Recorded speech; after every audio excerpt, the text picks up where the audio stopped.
आंदोलन होगा, नाइंसाफी के खिलाफ आवाज उठेगी, संविधान को बचाया जाएगा। नरेंद्र मोदी भारत के वजीर आजम हैं, दिल्ली सल्तनत के बादशाह या जहांपनाह नहीं है। जिल्लेलाही का दौर खत्म हो चुका है, जहांपनाह का दौर खत्म हो चुका है। मोदी की आंखों में आंखें डालकर उनकी गलतियों को बोला जाएगा। इसलिए मैं खुल के बोल रहा हूं, अल्फाज छाप कर, किसी से डर कर बोलना मेरी फितरत में नहीं है। आप बनाओ CAA के रूल्स, इंशाअल्लाह हम दोबारा रोड पे निकलेंगे, पूरे भारत में उसके खिलाफ एहतजाज होगा। आपकी सरकार है, आपको होम मिनिस्टर, आप रोक नहीं पा रहे। आपकी अना को थोड़ा मिटाना पड़ेगा और तीनों कानून को वापस लेना पड़ेगा। रहने दे थोड़ा सा भरम, ऐ जाने वफा ये जुल्म ना कर। कहां सो रहे हैं सर आप? जब लोग रोड पर निकल कर आते तो मोदी जी की नींद हराम हो जाती। क्या आप जालिमों को जेल में नहीं भिजाना चाहते जिन्होंने 6 दिसंबर को बाबरी मस्जिद को शहीद किया? आपकी खामोशी इस बात का इकरार है कि आप तशद्दुद पसंद है। आप जबर के नाम पर, आपके पास कानून की बालादस्ती का कोई रोल नहीं है। मैं अपनी बात का आगाज उस मुल्क का नाम लेकर करना चाहता हूं जिसका नाम लेने से हमारे मुल्क के वज़ीर आज़म डरते हैं और कांपते हैं। उस मुल्क का नाम चाइना है। और इस चीन ने 45 साल के बाद भारत और चीन की सरहद पर हमारे 20 सिपाहियों को मार दिया और उनकी मौत, उनकी शहादत रायगा जाने दे रही हुकूमत। जिस मुकाम पर इनको मारा गया था, उस मुकाम पर आज भारत की फौज PP4, PP8 तक हम पेट्रोलिंग नहीं कर सकते। आज अरुणाचल प्रदेश में चीन, भारत के LAC में चीन ने गांव को बसा दिया। ये सरकार चीन से लफ्जी तौर पर इस बात का एहतजाज करने की ताकत नहीं रख सकती कि आपने भारत के LAC के अंदर एक गांव को बना दिया। नकुला सिकम में चीन घुस रहा है। आखिर क्या डर है उस हुकूमत को और खास तौर से वजीर आजम को कि वो चीन का नाम लेने से डरते हैं? भाई, मुल्क की सलामियत का मसला है। मुल्क की जमीन पर चीन कब्जा करते जा रहा है और भारत के वजीर आजम चीन का नाम नहीं लेते। मैं उम्मीद करता हूं कि जब वजीर आजम अपना रिप्लाई देंगे तो वो हिम्मत दिखाएंगे और चीन का नाम लेकर कहेंगे कि चीन यहां पर इन जगहों पर घुसा हुआ है। सर, चीन आज भी अपना इंफ्रास्ट्रक्चर बढ़ा रहा है, वहां पर फौज को बढ़ा रहा है। मैं सरकार से जानना चाहता हूं कि जब बर्फ पिघल जाएगी, दोबारा चीन हमला करेगा भारत की फौज पर, तो आप इसके लिए क्या तैयारी कर रहे हैं? और सर, मैं ये तकरीर इसलिए भी कर रहा हूं क्योंकि मैं एक आंदोलन जीवी हूं। मैं एक आंदोलन जीवी हूं, मुझे उसका फख्र है। चीन की फौज बनी हुई है और जो चीन की फौज से बर्ताव किया जाना था आप किसानों से कर रहे हैं। तो मैं इस हुकूमत से जानना चाहता हूं कि इंफ्रास्ट्रक्चर और ये किसानों से क्यों जुल्म किया जा रहा है? सर, यहां पर ये तीनों कानून को लेना पड़ेगा वापिस आपको। एग्रीकल्चर स्टेट सब्जेक्ट है और कहां लिखा है संविधान में? एंट्री 14, एंट्री 28, शेड्यूल 7 में। और ये फेडरलिज्म के खिलाफ है। केशवानंदा भारती खास तौर पर कहता है कि फेडरलिज्म बेसिक स्ट्रक्चर है, तो ये सबसे बड़ा काला है। और सर, ये पूरा किसानों के एजिटेशन से क्या बात मालूम हुई कि सरकार को इस लोकसभा की अजमत, इसकी खूबसूरती की कोई इनके पास हैसियत नहीं है। सरकार इस ऐवान से डरती नहीं है। सरकार किससे डरती है? जब लोग रोड पर निकल कर आते हैं तो मोदी जी की नींद हराम हो जाती है।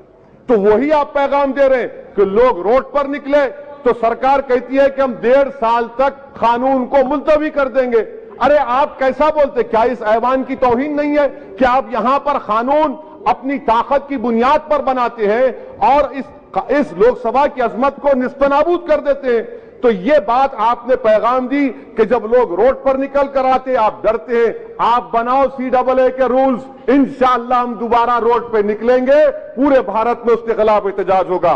सर, तीसरी बात, सबका साथ, सबका विकास, सबका विश्वास, ये भी झूठ है। क्यों झूठ है? बाबरी मस्जिद के डेमोलिशन का केस आता है, जजमेंट आता है और केस में कहा जाता है कि किसी ने नहीं तोड़ा। अगर सरकार उस जजमेंट के खिलाफ अपील क्यों नहीं करती? अपील क्यों नहीं करती? एक क्रिमिनल एक्ट सुप्रीम कोर्ट ने कहा डेमोलिशन ऑफ बाबरी मस्जिद को। आप हुकूमत में हैं, आप अपील इसलिए नहीं कर रहे क्योंकि आप अपने लोगों को पैगाम देना चाहते हैं। क्या पैगाम देना चाहते हैं? कि बेटा, काशी मथुरा में भी तोड़ दो, हम तुम्हारे साथ हैं। अपील नहीं करना चाहते बाबरी मस्जिद डेमोलिशन केस को। क्या आप इंसाफ पसंद नहीं है? کیا آپ مظلوم کے ساتھ نہیں کھڑے رہنا چاہتے؟ کیا آپ ظالموں کو جیل میں نہیں بھجانا چاہتے جنہوں نے 6 دسمبر کو بابری مسجد کو شہید کیا؟ آپ کی خاموشی اس بات کا اقرار ہے کہ آپ تشدد پسند ہیں. آپ جبر کے نام پر آپ کے پاس قانون کی بالادستی کا کوئی رول نہیں ہے.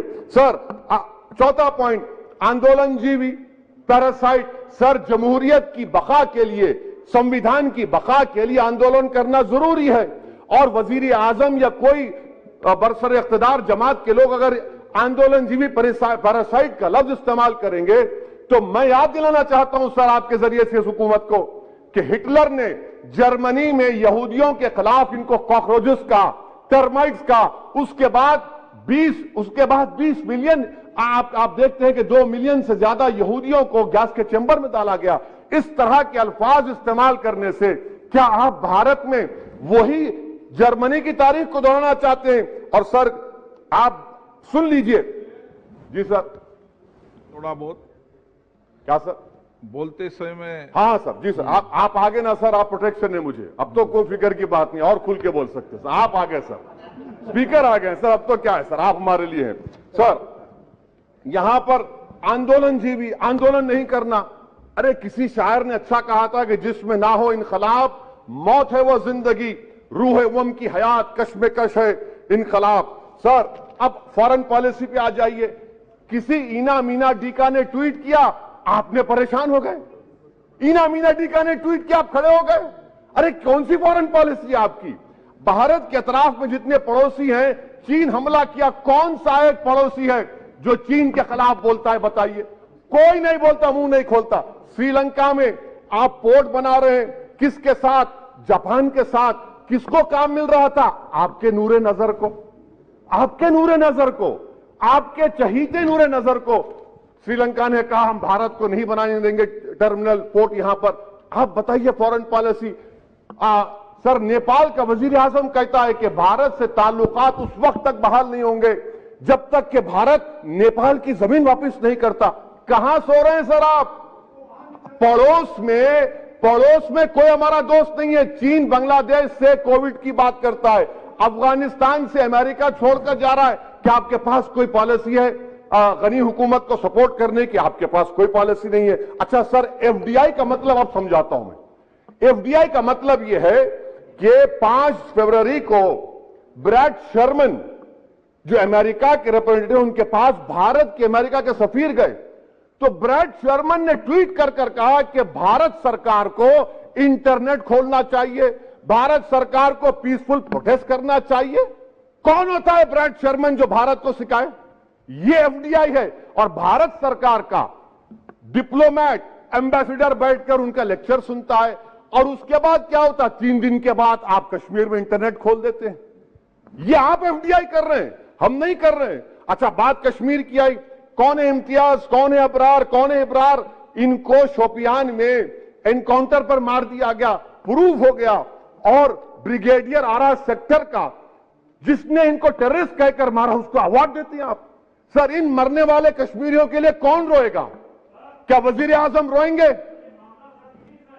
کیا وزیر اعظم روئیں گے؟ کیا کوئی روئے گا؟ اچھا سر ایک اور بات سر، ایک اور بات. ہاں ایک اور بات آئی کہ شادی کے گھر میں غصہ ہوتا ہے. ارے یہ کون سی شادی کی بارات ہے کہ 18 لاکھ کروڑ ٹیکس ملتا ہے اور 36 لاکھ کروڑ یہ سرکار خرچتی ہے؟ کیا شادی کر رہے ہیں آپ؟ واہ واہ. مانے واقعی میں آپ کی اکنامک پالیسی کو سلام کہ 18 لاکھ کروڑ ٹیکس میں ملتے ہیں، 36 لاکھ آپ لوگ شادی میں خرچتے ہیں. مبارک ہو آپ کو، بڑی شاندار گھر ہے یہ شادی کا. اچھا سر دلی کا لا اینڈ آرڈر، 1 سال میں 3 بڑے دنگے ہو گئے. ایڈوکیٹس پولیس، اس کے بعد CAA کا رائٹ ہوئے 50 سے زائد، اس میں لوگ مارے گئے. 20 سے زائد مساجد کو نقصان جلا دیا گیا. 26 جنوری. سر کیا یہ سرکار ذمہ دار نہیں ہے؟ 2 منٹ سر، کیا یہ سرکار ذمہ دار نہیں ہے؟ آپ کی سرکار ہے، آپ کو ہوم منسٹر، آپ روک نہیں پا رہے. آپ کی کمزوری اور آپ کی نادانی کی وجہ سے، آپ میں دور اندیشی نہیں ہے، آپ اس کو الاؤ کر رہے ہیں. اور فیضان کے قاتل کون ہے؟ کیوں نہیں پکڑا فیضان کے قاتل کو آپ نے اب تک؟ جن بچوں کو روڈ پر مارا جا رہا تھا، جن گن من بولا جا رہا تھا، ایک طرف تب تک نہیں پکڑے آپ. اچھا سر آخر میں آپ کو یہ بات یاد دلانا چاہتا ہوں کہ कि इसमें एस्पिरेशनल डिस्ट्रिक्ट्स 11 में से 20 बैकवर्ड डिस्ट्रिक्ट्स नीति आयोग के सीमांचल मुस्लिम डोमिनेटेड है सर। सीमांचल में कटिहार, पूर्णिया, अररिया है सर। पूर्णिया का एयरपोर्ट, सिविल टर्मिनल का काम क्यों नहीं होता सर? अब आ जाइए सर माइनॉरिटीज पर। 3 स्कॉलरशिप स्कीम है, मैं पुकार रहा हूं, मुतालबा कर रहा हूं कि डिमांड ड्रिवन करो। सरकार ने 2020-21 में 3 स्कॉलरशिप के लिए 2265 करोड़ का ऐलान किया। कितने पैसे आपने दिए? सबका साथ, सबका विकास, सबका विश्वास, 436 करोड़ रुपए। किसको झूठ बना रहे हैं आप? पढ़िए आप लोग। अच्छा सर, उसके बाद आप देखिए कि कितने लोगों को कितने माइनॉरिटी स्कॉलरशिप नहीं मिली। 42,36,000 माइनॉरिटी स्कॉलरशिप नहीं मिली। और सबसे ज्यादा इलिटरेसी मुसलमानों की है, लेडीज की है। आप बोलते नहीं है। इसीलिए सर मैं आखिर में आपके जरिए से हुकूमत से अपील कर रहा हूं कि आंदोलन होगा, नाइंसाफी के खिलाफ आवाज उठेगी, संविधान को बचाया जाएगा। नरेंद्र मोदी भारत के वजीर आजम हैं, दिल्ली सल्तनत के बादशाह या जहांपनाह नहीं है। जिल्ले-लाही का दौर खत्म हो चुका है, जहांपनाह का दौर खत्म हो चुका है। मोदी की आंखों में आंखें डालकर उनकी गलतियों को बोला जाएगा। इसलिए शायर ने कहा था कि जो चुप रहेगी ज़बान खंजर, लहू पुकारेगा आस्ती का। बहुत बहुत शुक्रिया सर।